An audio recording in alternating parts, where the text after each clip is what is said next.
Welcome back. If you are just joining us, this is Daybreak on Trust Television, reaching you live from the nation's capital. Now, to kickstart our first discussion on the program, Hadira Jibril, the pregnant woman killed alongside her 4 children, have been buried in Anambra State. Militants of the outlawed indigenous people of Biafra IPOB gunned them down at Isulu Irumba North local government area of the state on Sunday. Now, following the incident, President Muhammad Buhari, in a statement on his social media handles, had condemned the act and also threatened the perpetrators to expect the toughest possible response from the security forces. Now, the senior special assistant to the president on media and publicity, Garba Shehu, in a statement, has also warned against reprisal attacks following the controversy generated by the unfortunate incident. It will be recalled that a serving member of the Anambra State House of Assembly, Okechukwu Okoye, was gruesomely murdered by suspected members of the indigenous people of Biafra IPOB terrorists. There have also been a number of disturbing incidences up north as well. Now, quite recently, at least 65 people, mostly farmers, were reportedly killed when terrorists struck at different times in Katsina and Borno states between Sunday and Tuesday. In the last week, about 9 persons lost their lives after an explosion rocked a school located in the suburbs in Kano State. Now, to discuss this issue further, we have a reporter from Borno State, Bitrus Kurutsi, to talk to us about the situation in Borno State as at the moment. Hello, Bitrus. Thank you for joining us on Daybreak this morning. Hello, good morning. So could you talk to us about the recent happening in Borno State regarding the killing, of those people?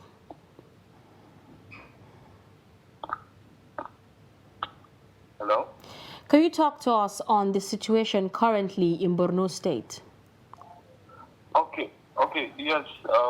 The state government released a statement confirming the incident yesterday, and because the governor demanded a report of the incident from the major leader of the State House of Assembly, of which 32 persons were killed and some were injured, and then 2 persons were missing, which search is still ongoing in the area.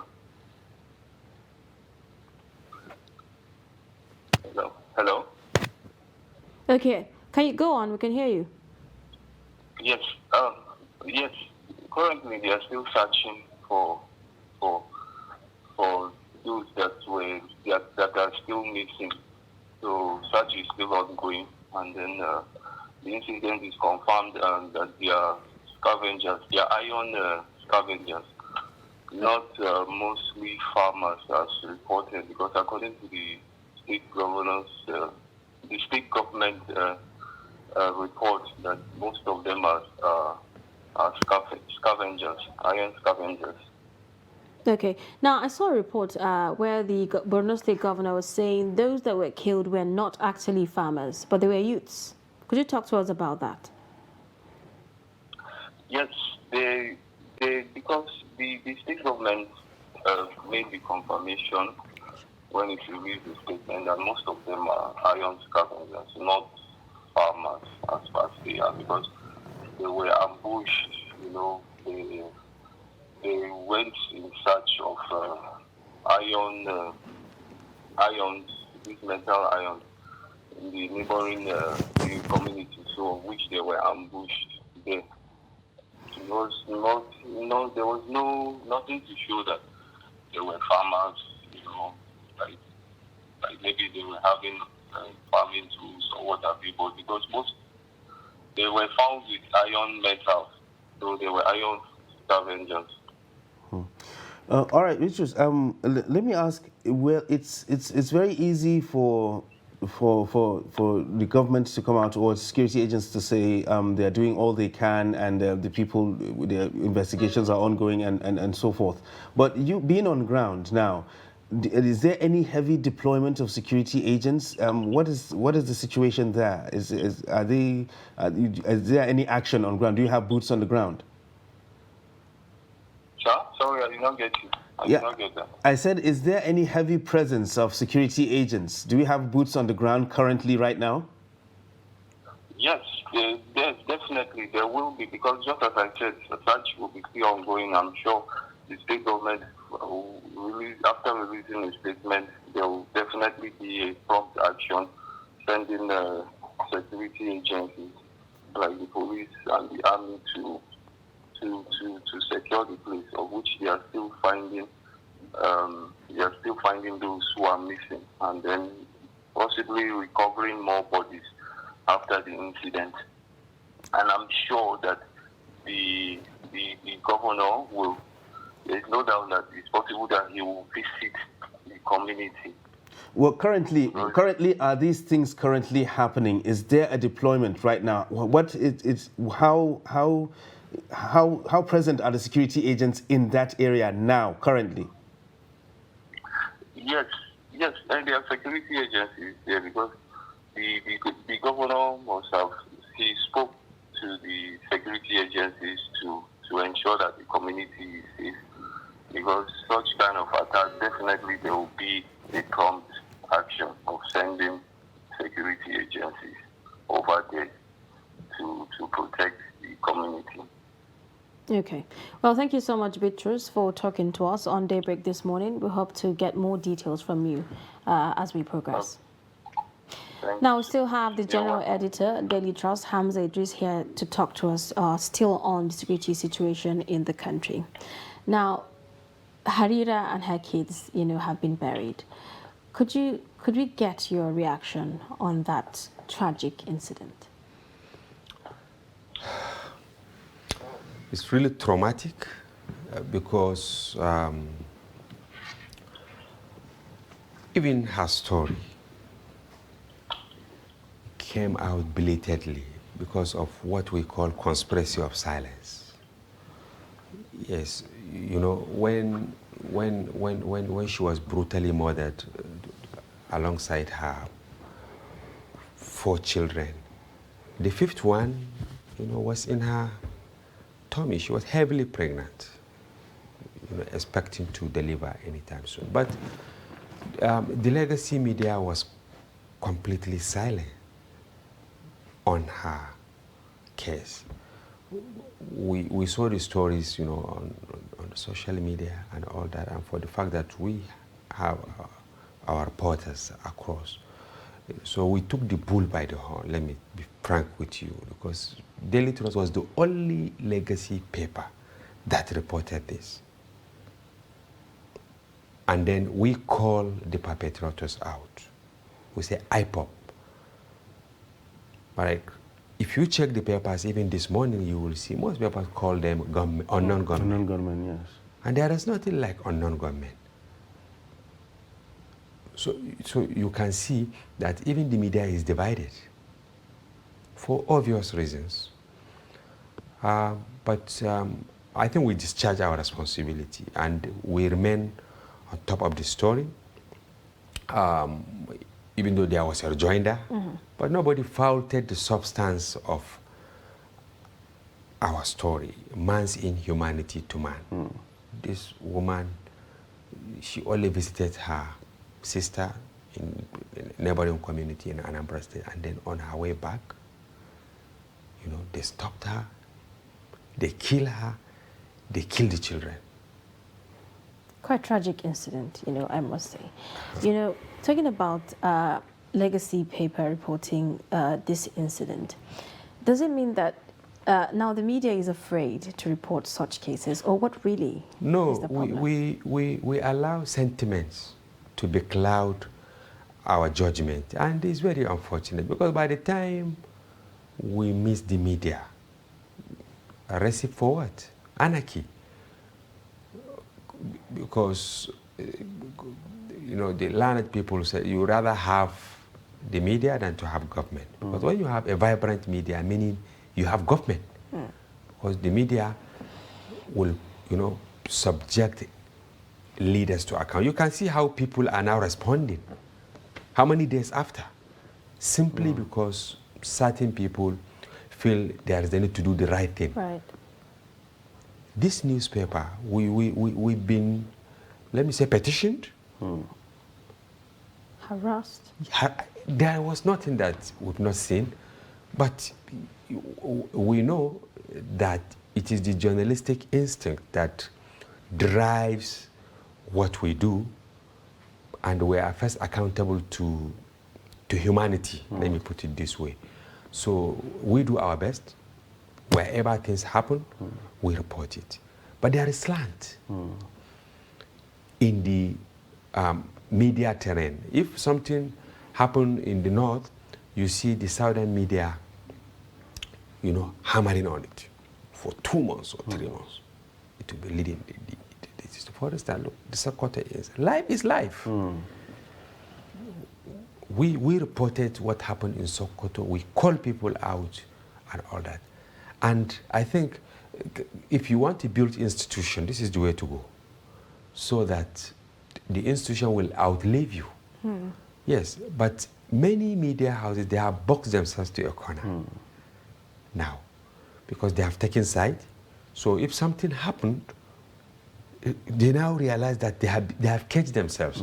So for them to even write or speak, I'm talking about media in general, TV, radio, newspaper, they find it very difficult. But if you maintain your neutrality and report things the way they are, when you finish, you go and sleep. And you don't have any iota of doubt. People, of course, we know the day we reported the incident, because we led with it, we were called out. So many people castigated. But at the end of the day, they keyed into the real problem, that there was man in humanity to man. The husband says that he's empty, that his family has been wiped out. And it's true. 4 children, your wife, and the baby you are expecting, all of them killed. It's quite tragic. Yeah. So let's talk generally now. As a security reporter, you've seen a lot. Yeah. You've seen a lot of incidents. You've seen a lot of escalations and whatnot. Within the past couple of days, we just read in our intro how there's like an upsurge in these in violent acts across the country. Pockets of violence, and I mean, there's been an upsurge. What could be attributed to that? Attention has been diverted. Yes, we didn't witness this in between 1998 and 1999. We didn't witness this. And then 1999, 2003, we didn't witness this. Ahead of 2007 election, we have pockets. Yeah. But for 2011, because of the episode of 2009, when we witnessed the Boko Haram, they said, that is it. We have weaponized violence now in Nigeria. And then during election season, you now see this upside. Because if you check the graph, I monitor the graph every day. Whenever election is approaching, people capitalize on violence to have their way. This is one. And then the attention of security operatives is also diverted to ensure that there is smooth transition. Because you can imagine if elections are not held, there will be constitutional crisis. But most importantly, politicians who are policy makers, who should talk to even the security agencies about that, they are preoccupied by how to either get power or retain it, or how to retain it, or how to impose somebody at the detriment of others. So their attention is not actually on policing the country, but on getting the power. Bitrus, you ask him question. I can see you ask him 2 or 3. I covered Borno for many years. You see, Kalabalgi is the easternmost local government. It's the last local government of Nigeria in the eastern flank because it borders Cameroon. And to be frank with you, it's an ungoverned space. The whole of northern Borno is ungoverned. What do I mean? It's not that you don't have security operatives. We have them there. But because the terrain is so vast and then very difficult to take care of. You have the desert, you have the Lake Chad region, you have the islands, and all that. And how many security operatives do we have? Because of that, in their wisdom, the defense headquarters now created what we call super camp, because the terrorists were using the smaller formations to, they are using opportunity of the fact that initially we had smaller formation of military operatives, so they kept overrunning them. They kept overrunning them and then cutting away their equipment. So it's okay. The best thing is for us to now have super camps, whereby you have large number of military operatives and then huge consignment of fighting equipment. But the snag is, if there is obstruction somewhere, before they mobilize and get there, it's too late. Again, they are doing their best. The military, in fairness to them, if you compare what they have in terms of intelligence gathering, in terms of the capacity to reach out, you understand? Now, they have recovered many communities, but why are we not getting it right? The ideal thing is if a subdued community is recovered, especially in Borno, for instance, where you have many communities, Kalabalgi, Monguno, all these local governments, many of them in the southern plank, they have been recovered. But to establish civilian authority is the problem. On the part of the state government, they have reconstructed many schools, secretariat, police station, and all that. But you need to now remobilize police, immigration, customs, civil defense. Are they there? So this is the problem. You need to take these people back to fully establish civil authority. Because you can't have military everywhere. So there is a need for massive recruitment of all these symbols of authority, the police, immigration, customs, civil defense, and what have you, so that you massively deploy them there and then continue to support the vigilantes. We have lost a generation in the Northeast. These young people, it's not about whether they are farmers or they are ironmongers. No, they are vibrant young men who live by the day. I can assure you that, of course, it is because the rainy season is still on the way on that part of the economy. That is why they are now looking for iron. But once the rainy season stabilizes, you go back to the farm. You go back to the farm. Now, with all these pockets of, attacks, or I'll say insecurity across the country, is there going to be a challenge, as we prepare for the 2023 elections? Are we going to see violence like this popping up? I pray not, but we have to stem the tide. If this is what we are witnessing now, you see, 2019, 2015 also, they had to extend election, by 6 weeks in order to recover some areas in Borno and Adamawa, maybe parts of Yobe State, for them to do election. Now, how many areas are they going to recover in order to do election? But there are allegations that sometimes these people, they allow some of this to fester simply because they take advantage of the insecurity to rig.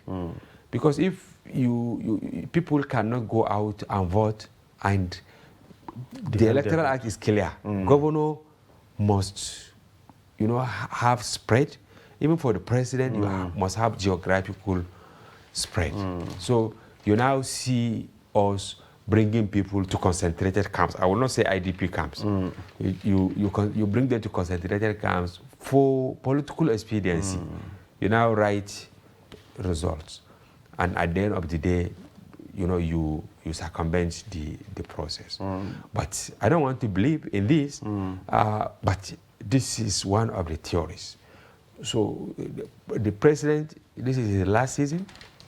I think he should try and write his name in gold by ensuring that we secure most of these communities so that people, look, why should we be talking about election when lives are being lost in hundreds every day? But unfortunately, that is the situation now. Yes. So I said it. If we didn't hold election, there will be constitutional crisis. But why can't we do the needful? Even if it means, diverting some of the provisions in some areas in order to address this teething problem so that we can secure lives. We just have to secure lives of Nigerians. Yes. All right. Well, is there a danger that there's places where elections might not hold if the situation continues like this? Many. To be frank with you, in all the 6 geopolitical zones, is there anywhere that we don't have issues? In Kaduna, for instance, a few days ago, the governor said it. He confirmed the story we did more than 3 months ago that Boko Haram terrorists are in Kaduna. We did this report. And then we also reported, we led this paper with a report that they were closing in on Kaduna. The Kaduna State government was so angry with us, they even had to come here to meet with us. But we said, we are helping you. Now you can see, they verify truly, they're even releasing statements saying... Yes. We did this. Look, let me tell you, if we are to go to the archives and then just display our stories from January till this date, you will say we are... What do you... Yes, because we work ahead of time. Most of our stories are investigation. Right. We use high-profile sources. The company spends a lot of money in research to get it right. And we don't do armchair journalism. We travel. We risk our lives. We go, we meet people, we talk to them, we report. Because that is the responsibility of the media. Well, we're going to get right back to that. I saw there's an in-depth interview you had with Thamina, the pregnant lady purported to have given birth, in that bandits den. But let's join security expert Yahuza Getso to talk to us about the pockets of, security situations we're having in the country presently. Good morning and welcome to Daybreak. Good morning, viewers. Good morning, Zainab. Good morning, team. Thank you for joining us. Now, as a security expert, we're seeing pockets of, events happening across the country. The one in Katsina, in Borno, and the killing of a woman and her children in Anambra State. With these events popping up, are we going to see more of this, as we prepare for 2023 elections? Well, to be frank and to be honest to you and to our viewers, we are going to see worse than what we have witnessed recently. I want to tell you that I want to confirm to you and to our listeners and viewers that I have been in touch with all the Igbo leaders in northern Nigeria, with all the Yoruba leaders in northern Nigeria, and all the Hausa leaders in south-south, southwest, southeast, and the north central itself. So which means I'm trying to have a kind of balanced information, balanced coordination that will have everybody involved. And I want to tell you that the report I have been getting in the last 13 to 15 months from the Hausa leaders in the southwest, southeast, and south-south of killings. I wonder that it is only when Harira was recently killed, that is the time when Northerners are aware that many Northerners are being killed. We have records of identities, we have records of names, We have records of locations. We have records of indigents of where have been killed in the southwest, in the south, in the southeast. On daily basis, I'm receiving this information, and I'm documenting it in all parts of the country. So actually, because we have a very careless government, we have a very unserious government, we have a government that always talk after the action, that is after action review, government that is not really adequately planning towards how to attend to its constitutional responsibility. Why I said the constitutional responsibility as provided in the Constitution of the Federal Republic of Nigeria is expected government, the federal government, have the responsibility of coordination and taking the leadership in ensuring that a provision have been made and adequately provided in practice, provision that will have provided an enabling environment for all lives and property to be protected, for all environment to be secured. But fortunately and unfortunately, we are seeing otherwise. The president in the recent time, that is in about 3 to 6 or 8 months ago, so many instructions to security heads. I'm not talking about military, DSS, police, army, or rather whosoever, but rather to the entire security agencies, that whosoever is cited with AK-47 should be dealt with decisively for those that are not legally binded to have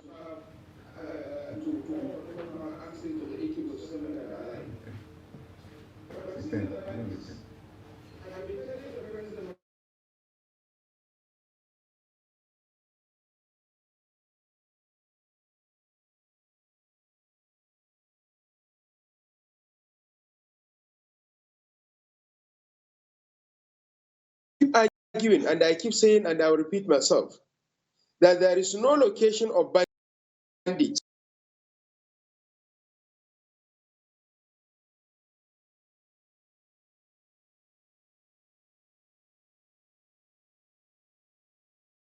of Ansaru or whatever type of criminality or non-state actors that are acting against the state that are not known or that are difficult terrain or hard to reach communities or hard to reach forests or where nobody can reach out to. But yet, I wonder, I can tell you from my brain now that I'm talking to you, about 146 communities between Katsina State, Zamfara State, Sokoto State, Kaduna State, where between the original community or village or town and the place where the bandits normally display themselves, or where they sleep, where they stay with their families, where they stay with their arms, is not up to 2-3 kilometers. So if I can have this information, why can't the defense, the divisional police officers in our local governments and the local security officers who are the representative of the DSS, as well as the in charges of the civil defense corps who are the local governments, as well as the immigration in charges or commandants who are the local governments, as well as so many military formations, outfits that have been fixed in order to support, to work in collaboration with available other security agencies on ground to support securing these communities. What have they been doing? All the resources that have been provided, especially millions and trillions of dollars that was borrowed by the president in order in the name of security. Millions and trillions of money have been borrowed, and yet we are not seeing any progress, especially in respect to securing the lives and property, but rather we are seeing the expansion of insecurity, the improvement in the activities of armed traders, armed importers, armed transporters, and armed movers. In fact, it is very clear to some extent that government have not been able to punish in public any of those who were suspected among the security personnel to be conniving or to be working with the terrorists or the Boko Haram or the bandits. We have had so many apprehensions of so many security personnel among the security agencies we have, but yet we have not had any feedback. The only thing we hear is arrest. And after the arrest, we never had any feedback. So with this, you can see very clear that the Kaduna-Abuja road, which since the attack on the train in March, I have been flying that road in the morning, in the evening, in the daylight, in the early hours of the afternoon, and so on and so forth. But yet, I have not seen even an ordinary donkey or even an ordinary dog providing needed support as far as securing the nation is concerned. Thank you for your thoughts. Thank you so much for joining us on Daybreak this morning, and we'll hope to join you subsequently when we have such discussions. Thank you very much. It's been a great pleasure. Now we have another security expert in the studio talking about Jide Olatui. Now, before you came on board, we were talking about the pockets of violence, and attacks that we're seeing across the country. The one that we saw about a woman and her children that were brutally murdered, and the one in Katsina, and the one we're seeing in other parts of the country. Are we to see these kind of events happening as a build-up to the 2023 elections? Yeah, thank you. I think I would like to say that there are no longer pockets of, insecurity issues. Again, these are deluge, of, like I said the last time, I was on the show. It's becoming very overwhelming for, everybody. Institutionally, I don't think the security institutions in the country, they are capable of, properly addressing these insecurity issues in Nigeria. I don't also think the political class is, willing to stand up, for the people and for the country, to ensure that, the rate at which, lives and properties are being lost are reduced. So you see this, coming on an increasing basis, and yet, there are no corresponding responses, either from the political class or from the people in charge of security in the country. And this is, like you rightly said now, a precursor to 2023 elections, and this is not a good omen at all. And the way it is going, apparently, the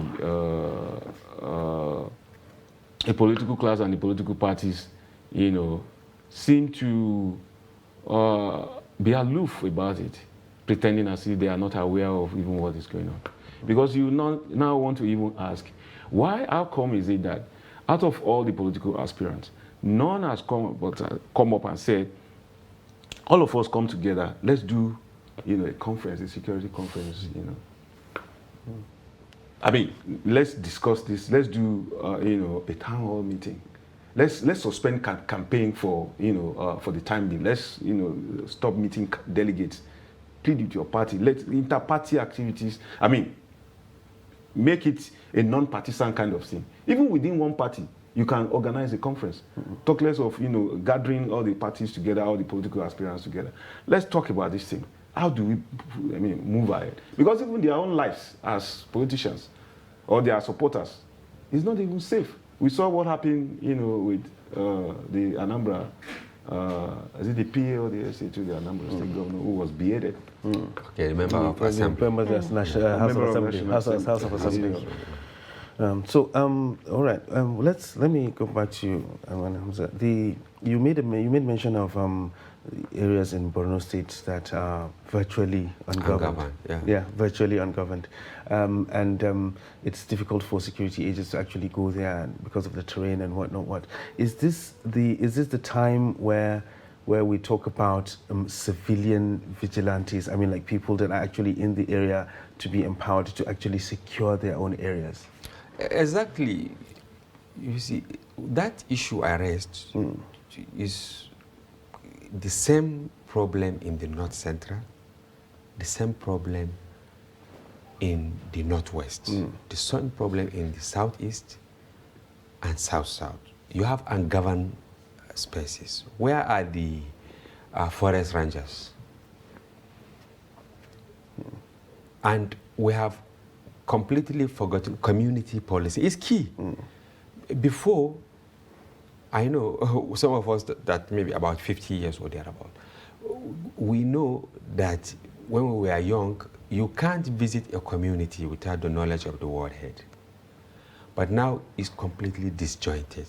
You can just you can come to Abuja, I can assure you, if you have your money, whether you stole it somewhere or you printed it or whatever, you can come and buy the best of houses. You settle, nobody cares. So for us to get it right, we have to get the security architecture right. And how do we get it? We decentralize the process from top to bottom, meaning from the ward level. I repeat, I've said this here. I had an encounter with one of the, security agents, a retired person. He told me that there is no single ward that you don't have symbol of authority. Meaning if you don't have a prison warder, maybe you have an immigration officer, maybe you have a police, maybe you have military, which could be Air Force, Navy, or whatever. But where is the synergy? Again, while many countries are heavily investing in intelligence and sophisticated equipment, because what a good equipment can do for you in terms of intelligence gathering, tracing, and all that, 100 people will not do it for you.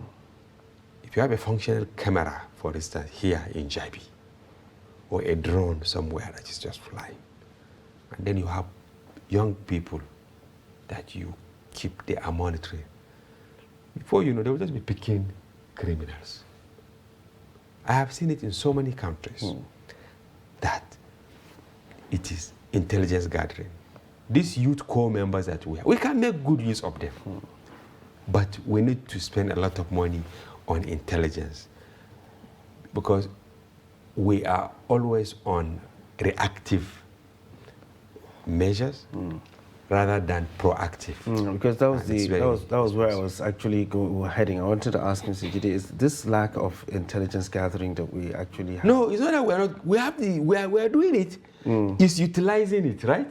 But he will explain. All right. So this lack of using the intelligence that we actually have, proper use of the intelligence that we actually gather, could it be the reason why we're always reacting to these incidents, not really taking steps to prevent them? Because I think the main essence of getting this information is to be able to forestall these things before they happen. But we're always reacting to it. They happen and then we come out and we condemn and then maybe we do a dance here and there.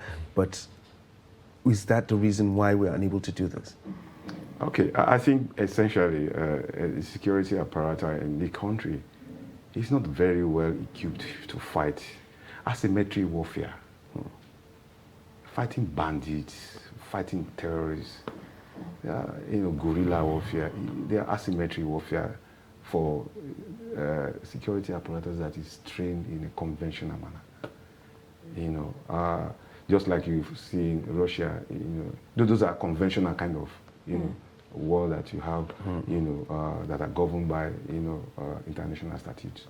But as far as you see this guerrilla warfare, banditry, terrorism, kidnapping, these are just like anarchical form of, when the soldier, grabs a terrorist, he kill it immediately, kill the terrorist. And when the terrorist also is going to do his own reprisal, see the soldier there's no rule of engagement. There's no rule of engagement. There's no engagement rule. You just kill each other and that's it. And it continues to escalate because when you approach terror with terror, escalates. Now, about gathering intelligence, I think the military and the security apparatus, they are doing the best they could, in terms of, but how much of the use, you use this to forestall, attacks. Then because also Nigeria is not a garrison state, whereby, everywhere you see security people, you see security posts and all this stuff, it becomes very difficult. The size of Nigeria compared with the size of the army or the size of it's so big. So we're talking about the ungoverned space. The concept of ungoverned space is that maybe there are some areas where you don't see the presence of government, and they can the terrorists and bandits and these anarchists can take advantage of that space and begin to harass and embarrass and molest and terrorize that community that they believe that But then, what about the governed space? That the Abuja Kaduna Road is a governed space. So you see how I was telling somebody 3 days ago. For example, Abuja has about 4 main entrances. You can enter Abuja through Nasarawa State, through Niger State, through Lokoja, then through Kaduna. How come that out of all these 4, governed space, only one particular route, this Kaduna Abuja, is the major, source of worry, security concern for everybody. At some point, people were not using the roads, they were using the train. The train was attacked. Now, people have gone back to the road, and now people are being, attacked again. So that means for the security apparatus in this country, they need to look at that, and maybe prioritize intelligence in that area. I'm just giving that as an example. Okay? So if they feel that out of 4, channels of entrance to Abuja, one particular entrance constitutes a security problem, then they can focus on that and say, okay, why is this? They can go on that. Another problem is that use of technology to address, to attack, to reduce, is lacking. Ordinarily, even in South Africa, there's no traffic junction, that you don't see a CCTV camera. You cannot find police on South African street in Johannesburg, as far as I know. But they are watching. Yeah. Now, let me come back to you, Mr. Hamza. Now, we've seen the president come out to, condemn, these pockets of, though he said there are no more pockets of killings that we're seeing across the country. So is this going to be yet another condemnation? Because he says the perpetrators should expect tough sanctions. So is this going to be another condemnation without response? When I saw the statement yesterday while in the newsroom, I said maybe Twitter will visit him again. Yes, you see, there was this woman on TikTok, she mocked our president. I wasn't happy, but that is it. She said, every day, I assure you. When it happened again, I assure you. When it happened, I assure you. She now put like 4 or 5, I think, instances, where the president was saying, I assure you, I assure you, I assure you, meaning becoming laughing stock. So it's about doing the right thing. Doing the right thing and then sanction. Because for you to get it right, you just have to sanction people. If people are not doing what you ask them to do, but first, if you do the right thing by giving them what they need to do the right thing. The president has spent a lot of money. We don't know whether the money got to the final destination the way it should. But look at our budget over time, the security budget. But up to now, we are still asking for more. And as he said, the results are not really encouraging. When I was in Maiduguri, the complaint then was that terrorism is new, right? But is it still new? Now, from 2009, about 13 years, right? It's no longer a new thing, meaning we should have, adopted the new negative norm, change our strategy. When they were fighting inside Maiduguri, Boko Haram, they say, okay, they don't want to witness collateral damage. That is why they don't really, but the locals mobilized and then supported the military. Now these miscreants, they moved to Sambisa. They moved to the islands of the Lake Chad. They moved to Alagarno and all that. Of course, it's asymmetric, as you rightly said. But that is the right place to tackle them. The same problem we're having in the Northwest now. They are in the bushes. Of course, the international laws are there, but why do you allow them to continue, becoming strong and strong by the day?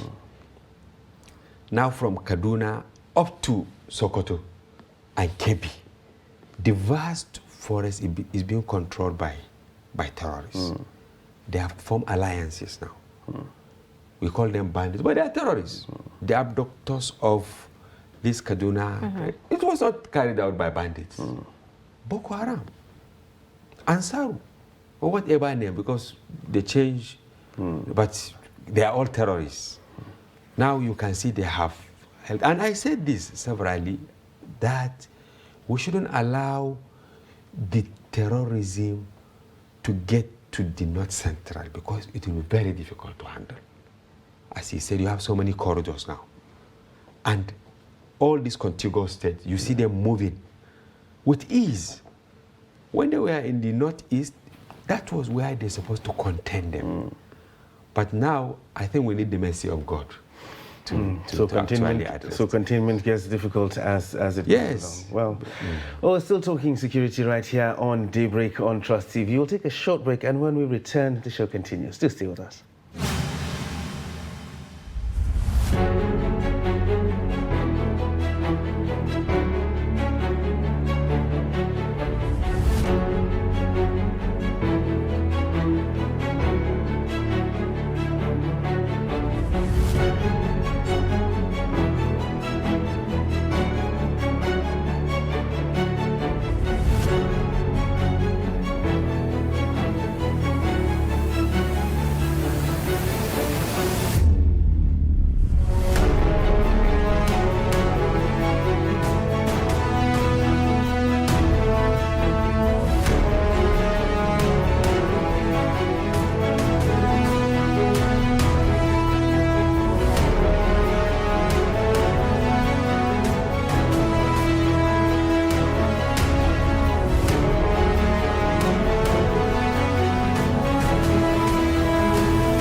Welcome back to Daybreak on Trust TV. Well, we're still talking security in the nation. And before we went on that break, Malham's actually made a very valid point of containment. We were unable to contain the insurgency that actually came out from the northeast, and it was actually better for us to contain them there where they are. So I want to, Mr. Jide, how difficult is it going to be now that we sort of failed to contain it when we were supposed to do it? How difficult is it going to be now?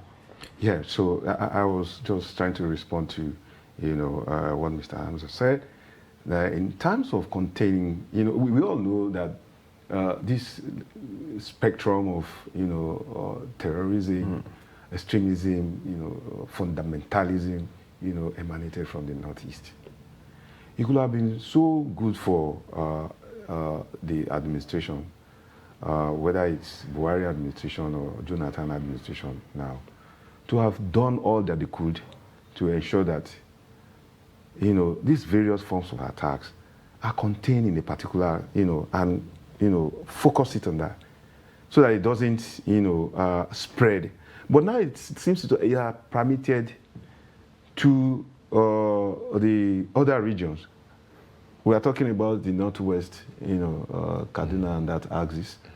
People have started talking also about that in the Southeast. The only region that I believe that is not as, this terror issue is not as prevalent is in the Southwest. And I don't know why.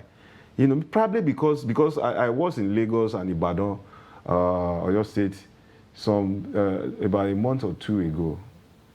And I saw how very organized their Motekun, architecture, security architecture is. They have, vans that patrol anytime from 10 o'clock in the night. And they are always, in the daytime, they are around, but they are invisible. So you see that paraphernalia of, security, containment that at every strategic point that enters these states, you cannot pass without, these guys, trying to find out who you are. So it's only the Southwest that I have so far, noticed that, this thing has not, they've tried to push back, because it was gradually getting, and this is where this Sunday Igboho guy, issue came up and all the stuff. They rose to, and all the state governors try to come up and say, okay, let's have Amotekun on ground. And that Amotekun has been solidly established. And that, to me, seems that is a measure of containment as far as the Southwest is concerned. But that I've not seen in other regions. So we need to look at that and see how that, for North Central, Abuja and the environs, we need to see how these things, needed to, so that there could be more secured lives, the security of lives and property. So, Mr. Hamza, you've heard, from his assertion. So, what other measures do we need to take, to at least contain these pockets of incidences we're seeing around the country from an elementary level? On the larger scale, synergy is key, as he rightly said. Of course, you have Northeast Governors Forum, you have Northwest Governors Forum, but how potent are these forums? And then, to what extent do they implement some of their resolutions? This is one. So they should revive that.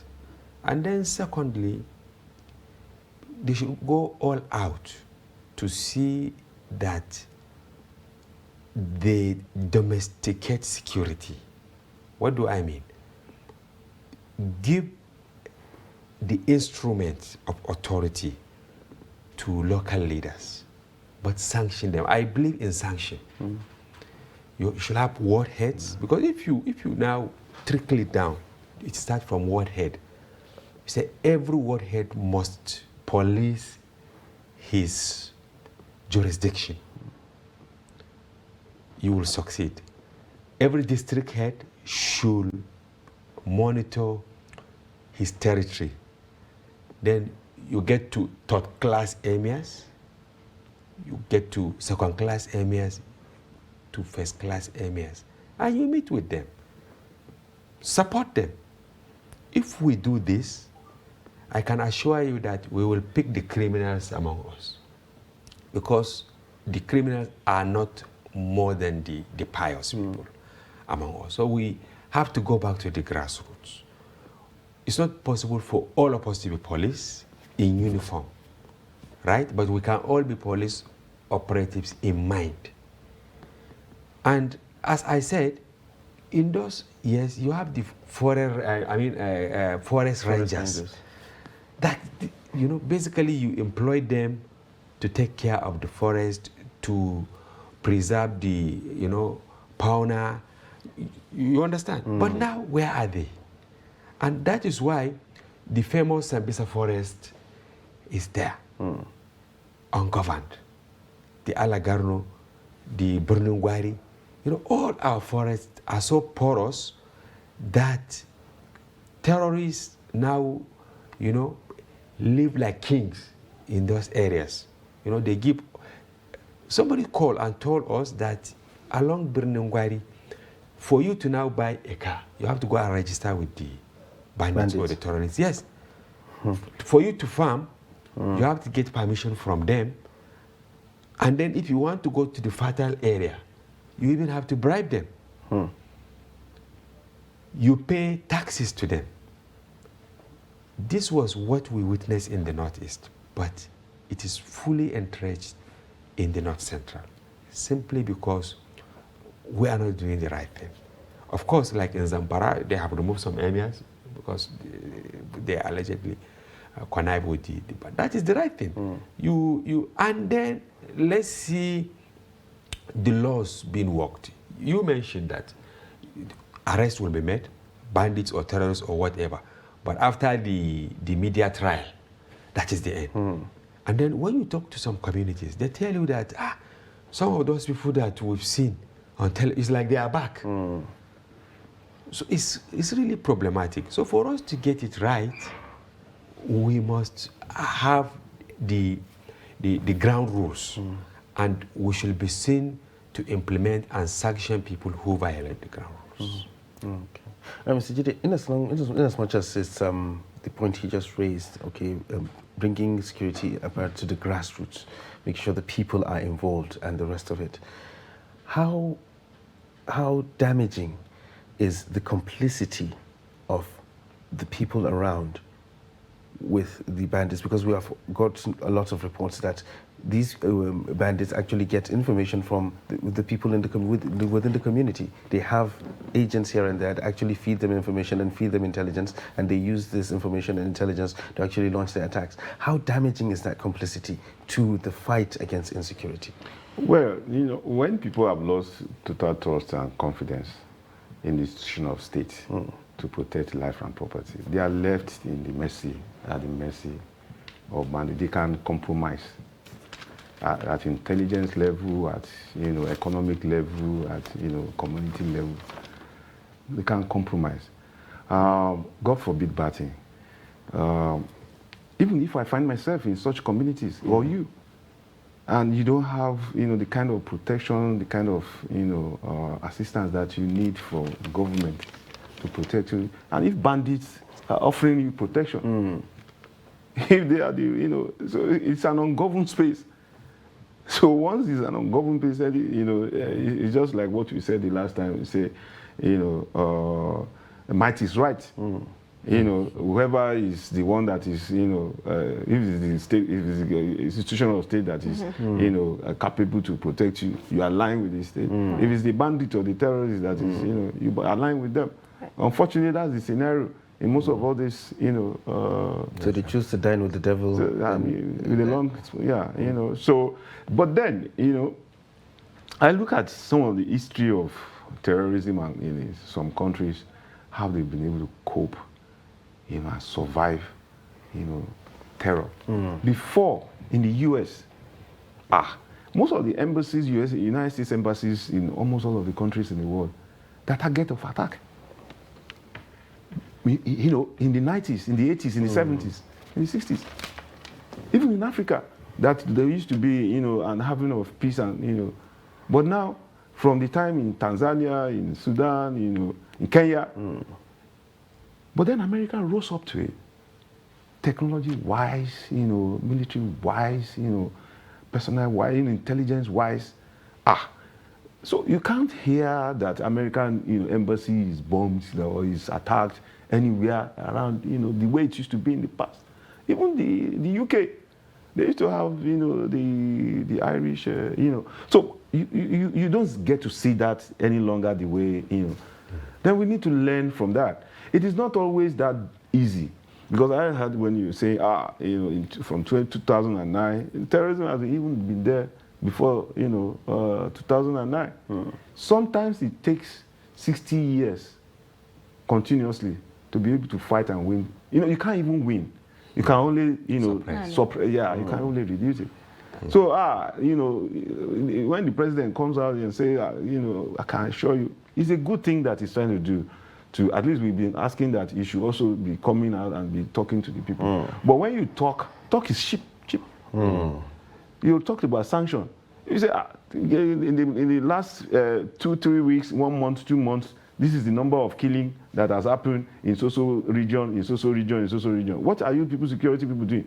I remove you and put another person. I mean, people will see that, the assurance that the president is not just talking it, that he meant it. So, there and there, you see that, and one thing I want you to know is, from this program today is, this insecurity issue thing that we're talking about, if the federal government wants to tackle it head on, I believe strongly. I was in Liberia. I saw what the Nigerian military did in Liberia. I was in Sierra Leone. I saw what they brought peace completely when the place was ungoverned. When Liberia was ungoverned, they were in civil war. When we fought our own civil war, nobody came to intervene in our own civil war. Nigeria went into Liberia.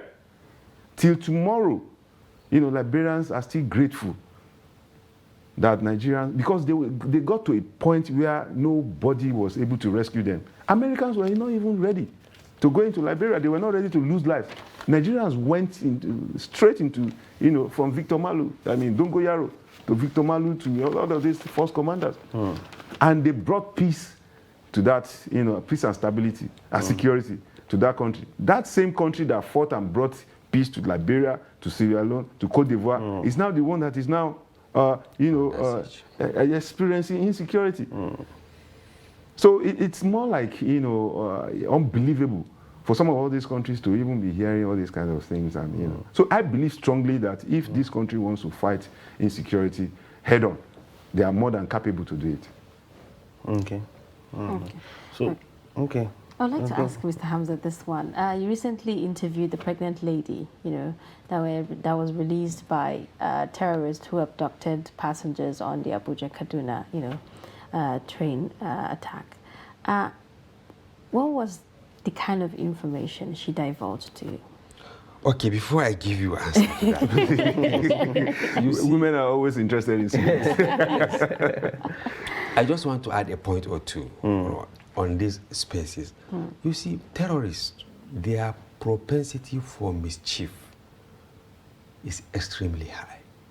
What they are doing now in the northwest is going to bed. Telling the people that we will protect you if government is not ready to protect you. And this is what they are giving them. But they are laying the foundation for serious indoctrination. We did a story in the Daily Trust, how they are now bringing young people. Radicalization. Yes, softly. No. We will continue to do our religion. You don't need to do what we are doing. We'll protect you. But the person who gives you protection is your hero. Yeah, exactly. Before you know, in fact, we had voices of some of these people saying that we rather have these Ansaru guys, we rather have this Boko Haram than the government. Yeah. So it's like a large-scale Stockholm syndrome. Yes. Sort of So situation. we have to solve that urgently before they convert all the people to become terrorists. Now, when I met this woman, it was shocking. The whole world reported that she delivered in captivity. But I saw her with her pregnancy. And I said, how? She said, yes. Do you know the people who abducted you? At the initial stage, they were not aware. But after a day or two, they realized that they were not abducted by bandits, but by who? By Boko Haram. Because of the manner of the treatment they were given. They said, giving us food. Those of us injured being treated. For me, she said, they got all her medications, the drugs pregnant woman needs. They were sleeping on ground before, but they got tarpaulin for them. They were just taking care of the women. They got hijab for them to pray.